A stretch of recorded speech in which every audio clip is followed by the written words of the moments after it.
Alessandro si Maria Goretti at pinagtatangkaan kunin ang kanyang kalinisan. But Maria Goretti said no. No, Alessandro, it would lead you to sin.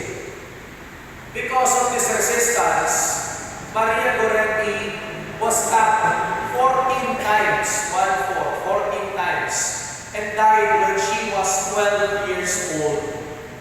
Nonetheless, we know what happened also in the story. Alessandro was arrested, and before Maria Goretti breathed her last, she forgave Alessandro. At sa pagpapatawad na ito, kumalat ang balita na nangyari kay Maria Goretti. People were very moved by this thing that Maria Goretti gave, forgiveness. And yes, she was canonized in 1950, said to be the biggest crowd of canonization that happened. And we know also that Alessandro was there during the canonization, already a changed man, receiving the gift of forgiveness from the person whom he has hurt deeply. What can we learn from the story of Saint Maria Goretti? Tatlong F na may S, madaling tandaan. First is fullness. Maria Goretti, in Christian hagiography, is said to be virgin and martyr. We know what martyr means. You die for your death. But virgin, most of the time is misinterpreted because we think most of the time that virginity is abstinence from the sexual act. But my dear friends, virginity actually means total offering of self, even to the point of not having a family, to totally devote our lives to the Lord.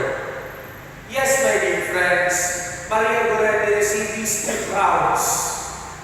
A red crown for martyrdom, a white crown for virginity. Every Christian must desire fullness. That's why we have our Mass for the sick. Gusto natin maging buo, gusto natin maging magaling. Even in our gospel reading today, hindi po pwedeng band-aid solution, tapalan ng tapal. Because in the process of creating wine, you must use 2 wineskins. New grape juice poured into new wineskins. Hindi po compatible minsan ang mga lumang kaisipan. At higit sa lahat, hindi po compatible ang buhay ng kasalanan. And so, we should always desire fullness.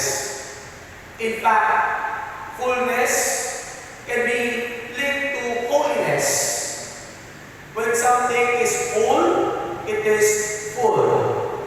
Kung ano ang buo, ito ay kumpleto. Fullness. Second letter F, firmness. Kailangan ng pagiging matibay, lalo na sa harap ng temptation at kasalanan. Let us learn from Maria Goretti. Firm in the face of attempt to sin. Firm in her conviction. Minsan po kasi, madali tayong bumigay at madali tayong mag-compromise, lalo na po sa ating mga convictions in life. But if we want to pursue holiness, we must be firm. Firm in faith. Third and last letter F, hindi lang fullness, hindi lang firmness, but here we also see the call of Maria Goretti to forgiveness. Forgiveness changes lives. Nagbago ang buhay ni Alessandro dahil sa pagkamatawad ni Maria Goretti. And perhaps, let us also remember in our Mass for the sick today, not only do we desire physical healing, but we also desire spiritual Minsan po, may mga karamdaman na hindi mapaliwanag. Kasi hindi po ito karamdaman ng katawan. Ito po yung karamdaman ng kalooban. At dahil ang karamdaman ng kalooban hindi nasosolusyonan, lumalabas, nagpapahiwatig sa katawan. There is a link between health of spirit and the health of body. And so as we continue our celebration, we desire these three things. Yung tatlong F na may ness, madaling tandaan.